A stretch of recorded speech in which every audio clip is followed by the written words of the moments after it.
जय जगन्नाथ। जय मां किचकेश्वरी। मोर सबू भाई भौणी मां मौसी मानंको मोर नमस्कार।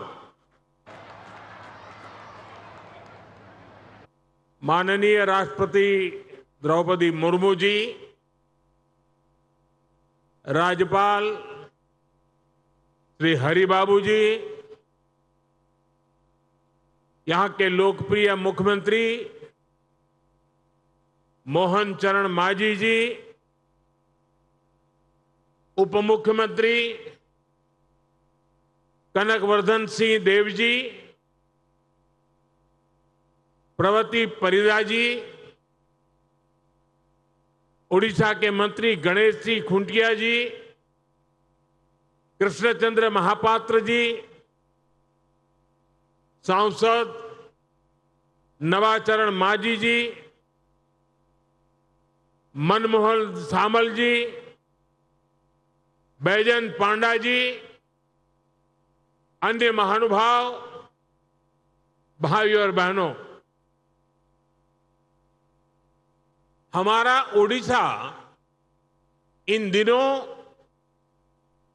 उत्सवों के आनंद में डूबा हुआ है। यहां का गणपर्व रज पिछले हफ्ते ही धूमधाम से मनाया गया है। महाप्रभु जगन्नाथ जी की रथ यात्रा की तैयारियां भी पुरजोश चल रही है। मयूरभंज के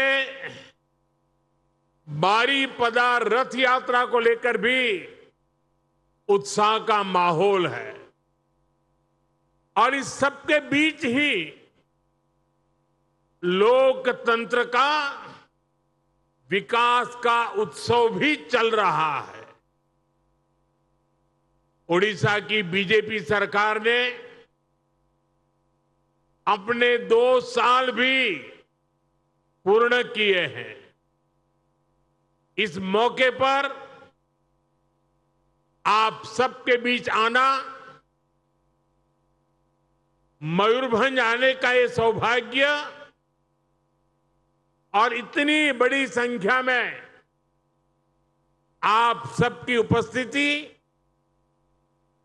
ये अवसर मेरे लिए बहुत खास है। आपका अपनापन मुझे बार बार यहां खींच लाता है। मैं आप सभी का हृदय से बहुत बहुत अभिनंदन करता हूं और ओडिशा की जनता को डबल इंजन सरकार में विकास यात्रा की भी बधाई देता हूं, शुभकामनाएं देता हूं। साथ ही इस अवसर पर मैं पंडित रघुनाथ मुर्मू जी, डॉक्टर दमयंती बेसरा जी और श्री चरण हेम्ब्रम जी जैसी महान विभूतियों को भी नमन करता हूं। रघुनाथ मुर्मू जी ने संथाली भाषा के लिए ओल चिकी लिपि का निर्माण किया था। हमारी सरकार ने संथाली भाषा में भारत के संविधान को प्रस्तुत किया है। ओडिशा की संतानों को पद्म सम्मान देकर सम्मानित किया है। पिछले 2 वर्षों में उड़ीसा सरकार भी इन सभी विभूतियों के सपनों को पूरा करने में दिन रात पुरुषार्थ कर रही है। साथियों, आज का ये अवसर इसलिए भी विशेष है क्योंकि मयूरभंज की धरती पर पली बड़ी उड़ीसा की बेटी माननीय राष्ट्रपति जी हमारे बीच उपस्थित है। आज उनका जन्मदिन भी है। मैं राष्ट्रपति द्रौपदी मुर्मू जी को जन्मदिन की हार्दिक बधाई और शुभकामनाएं देता हूं। मैं उनके दीर्घायु होने और उत्तम स्वास्थ्य की कामना करता हूं। जगन्नाथ जी भगवान के श्री चरणों में प्रार्थना करता हूं। उड़ीसा की बेटी आज देश के इतने बड़े पद पर पहुंची है, हमारा मार्गदर्शन कर रही है। ये हम सभी के लिए बहुत गौरव की बात है। राष्ट्रपति जी का व्यक्तित्व, उनका उदार और सहृदय स्वभाव, राष्ट्र और समाज की सेवा के लिए उनका अटल समर्पण, उन्होंने मयूरभंज ही नहीं पूरे उड़ीसा की पहचान सशक्त की है। मैं इस अवसर पर उनका विशेष रूप से अभिनंदन करता हूं। साथियों, ये कार्यक्रम जब बना तो इसमें मूल कारण तो लॉजिस्टिक था। लंबे अरसे से यहां आने के लिए चर्चा चल रही थी, लेकिन कोई तालमेल नहीं बैठता था। 21 जून को अंतर्राष्ट्रीय योगा दिवस कोलकाता में तय हुआ, तो फिर मैंने कहा अच्छा है, आज बंग दिवस भी है, तो क्यों न मैं सुबह मयूरभंज होकर के शाम को फिर कोलकाता के कार्यक्रम में जाऊं। और इसके कारण ये 20 जून तय हुई। लेकिन कुछ चीजें ऐसी होती हैं जिसकी मंगल कामनाएं ईश्वर अधीन होती है, और इसलिए आज एक शुभ मंगल हो गया कि राष्ट्रपति जी का जन्मदिन भी मुझे आज उनके गांव में जाकर के उनको शुभकामनाएं देने का अवसर मिला। साथियों, आज मैं राष्ट्रपति जी के साथ पहाड़पुर भी गया था। मैं इस क्षेत्र के बच्चों के लिए उनके द्वारा बनाए गए स्कूल भी गया। बच्चों के साथ कुछ यादगार समय बिताने का अवसर मुझे मिला। मैं देख रहा था बच्चों के चेहरों की चमक, राष्ट्रपति जी की उपस्थिति और आत्मीयता। वहां मुझे ऐसा कुछ भी नहीं लगा किसी बच्चे को यह लगा हो कि राष्ट्रपति जी आई है। हर बच्चे को लगता था उनकी मां आई है।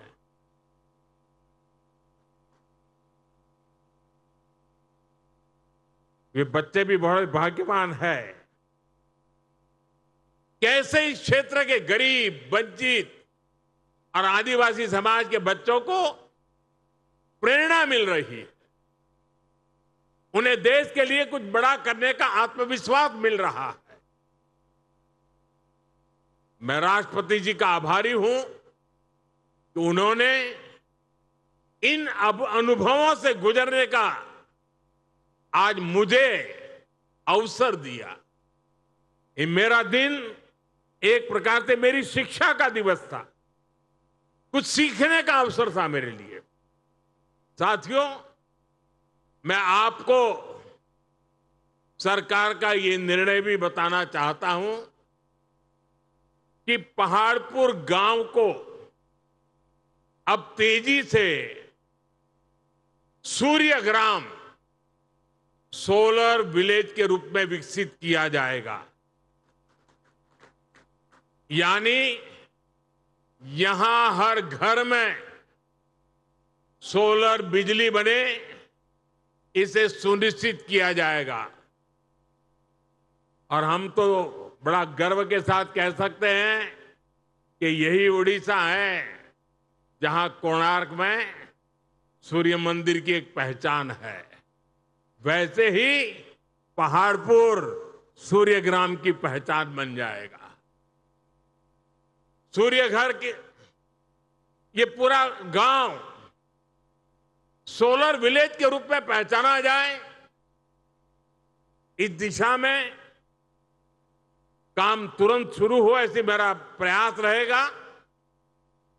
इस अभियान से पहाड़पुर के लोगों को मुफ्त सोलर बिजली भी मिलेगी और ज्यादा बिजली होगी, वो उनकी आय भी बढ़ाएगी।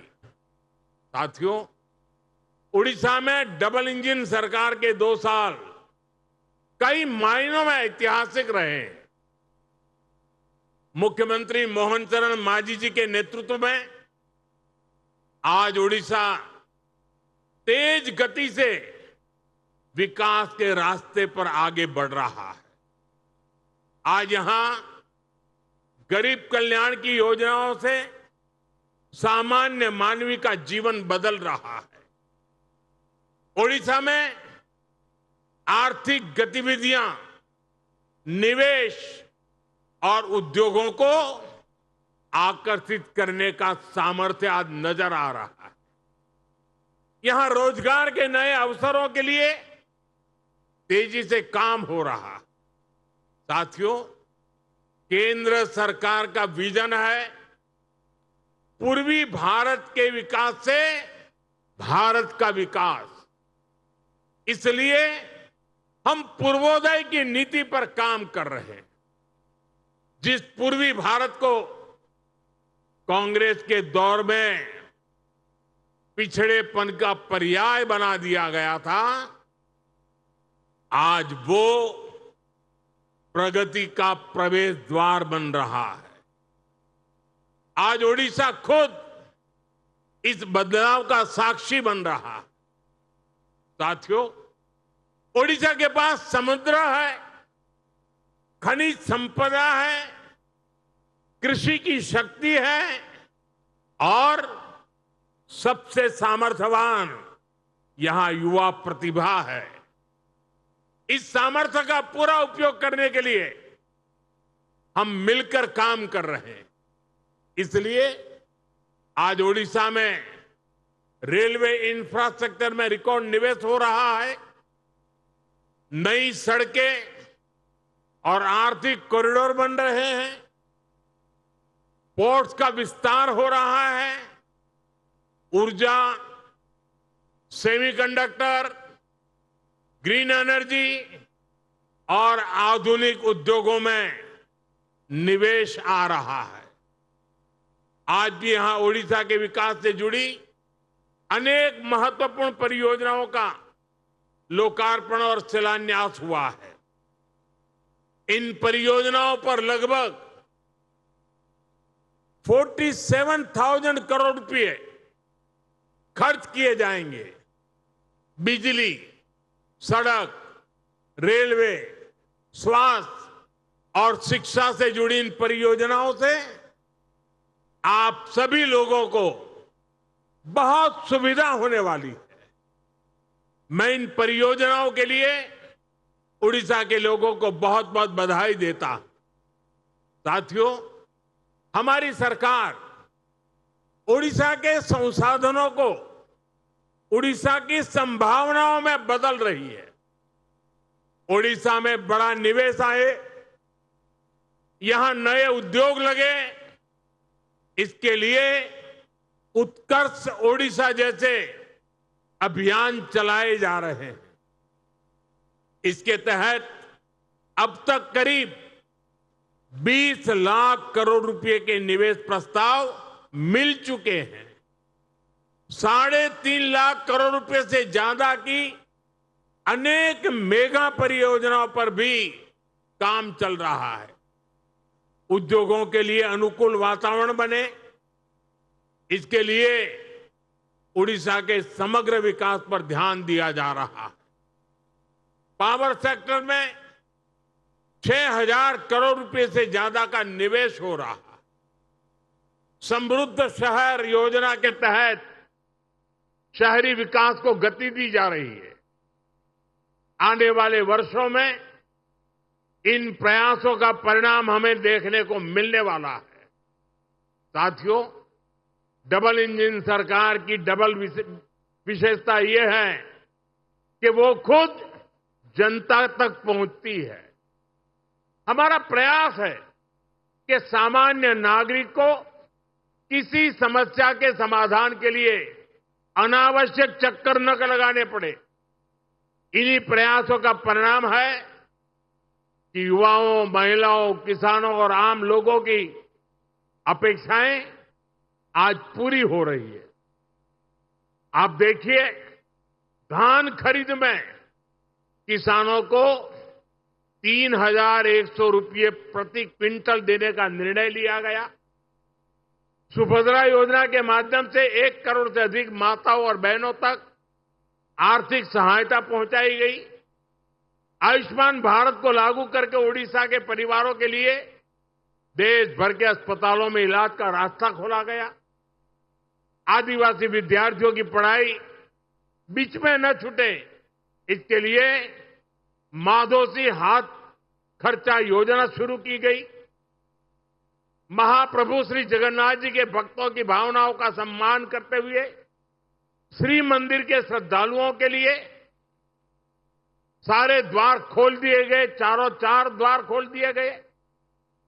डबल इंजन की ताकत मिलने से आज यहां चारों दिशाओं में विकास सुनिश्चित हो रहा है। साथियों, यहां बीते दिनों स्वच्छता को लेकर जो विशेष अभियान चला है, उसकी भी मुझे जानकारी मिली है और मैं देख रहा था सोशल मीडिया में तो सफाई अभियान छाया हुआ है। यानी स्वच्छता से स्वागत। मैं उड़ीसा की इस पहल के लिए यहां के नागरिकों का, सरकार का, मुख्यमंत्री जी का इस प्रशंसनीय पहल के लिए बहुत ही प्रशंसा करता हूं, संतोष व्यक्त करता हूं। साथियों, स्वच्छता हमारे जीवन शैली का हिस्सा होनी चाहिए, हर रोज की आदत होनी चाहिए। मैं यहां स्वच्छता अभियान से जुड़े सभी लोगों का हृदय से बहुत बहुत अभिनंदन करता हूं। साथियों, मैंने अपने जीवन का कुछ महत्वपूर्ण कालखंड जनजातीय क्षेत्रों में एक वॉलेंटियर के रूप में काम करते हुए बिताया है। माननीय राष्ट्रपति जी तो बरसों तक ऐसे क्षेत्रों में चुनौतियों का सामना करती रही है। आप और हम जानते हैं कि जनजातीय क्षेत्रों में जीवन की सुविधाएं आसानी से नहीं पहुंचती थी। इसलिए हमारी सरकार ने जनजातीय विकास को बहुत प्राथमिकता दी। हमने ऐसे इलाकों को सुविधाओं से जोड़ने के लिए धरती आबा जनजातीय ग्राम उत्कर्ष अभियान शुरू किया। इसके तहत स्वास्थ्य, शिक्षा, सड़क, आवास से जुड़े विभाग मिलकर के सर्वांगीण विकास के लिए काम कर रहे हैं, ताकि वहां रहने वाले लोगों की कठिनाइयां दूर हो सके। इसी तरह पीएम जनमन अभियान तो राष्ट्रपति जी के साथ हुई चर्चाओं का, उनके मार्गदर्शन का ही परिणाम है। ये विशेष रूप से देश के ऐसे जनजातीय समूहों के लिए हैं जो जनजातीय समुदाय में भी सबसे पीछे रह गए हैं। ऐसे जनजातीय समुदायों तक अब सरकार स्वयं चलकर उनके गांव, उनके दरवाजे तक पहुंच रही है। साथियों, आदिवासी समाज के उत्थान के लिए हम आदिवासी युवाओं को शिक्षा और रोजगार के अवसरों से जोड़ रहे हैं। इन बच्चों को पढ़ाई की बेहतर सुविधा मिले, इसके लिए देश में करीब 500 एकलव्य मॉडल स्कूल खोले गए हैं। करीब 750 एकलव्य स्कूल स्वीकृत किए गए हैं। प्री मैट्रिक और पोस्ट मैट्रिक लेवल पर 1.5 करोड़ से अधिक आदिवासी बच्चों को सैकड़ों करोड़ रुपए की स्कॉलरशिप दी गई है। मुझे ये बताते हुए भी खुशी है कि यहां मयूरभंज में एक और नवोदय विद्यालय बनाने के लिए भी स्वीकृति दे दी गई है। साथियों, दूर दराज इलाकों में रहने के कारण जनजातीय समाज स्वास्थ्य से जुड़ी कठिनाइयों का भी शिकार रहा। सिकल सेल एनीमिया जैसी बीमारियां एक बहुत बड़ी चुनौती रही है। हमने इनके खिलाफ देश भर में अभियान चलाया। 4 करोड़ से ज्यादा हेल्थ कार्ड बांटे। मुफ्त इलाज के लिए करोड़ों आदिवासी लाभार्थियों को आयुष्मान कार्ड दिए। जल जीवन मिशन के तहत घर घर साफ पानी पहुंचाया जा रहा है। इन प्रयासों का परिणाम आज हमें दिख रहा है। आदिवासी समाज दशकों पुरानी कठिनाइयों से बाहर आ रहा है और विकास की मुख्यधारा का हिस्सा बन रहा है। साथियों, आने वाले समय में हमारे सामने 2 महत्वपूर्ण पड़ाव है। 2036 में उड़ीसा के गठन के 100 वर्ष पूरे होंगे और 2047 में भारत की स्वतंत्रता के 100 वर्ष पूरे होने वाले। यानी उड़ीसा और देश का लक्ष्य एक ही दिशा में है। ओडिशा की अर्थव्यवस्था मजबूत होगी तो भारत मजबूत होगा। मुझे ओडिशा के सामर्थ्य पर भरोसा है। हमें मिलकर ओडिशा को विकास की बुलंदियों पर पहुंचाना है। साथियों, कल 21 जून को अंतर्राष्ट्रीय योग दिवस भी मनाया जाना है। ज्ञान और योग की धरती ओडिशा, योग यहां के संस्कारों का हिस्सा रहा है। मैं ओडिशा की धरती से, पूरे देश से, पूरी दुनिया के लोगों से आह्वान करता हूं, आप सब ज्यादा से ज्यादा संख्या में योग दिवस में हिस्सा लें।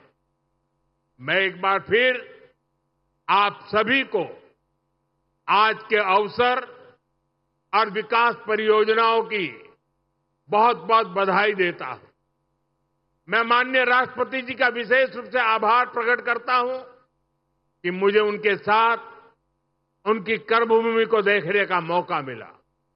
एक बार फिर उन्हें जन्मदिन की बहुत बहुत बधाई, बहुत बहुत धन्यवाद।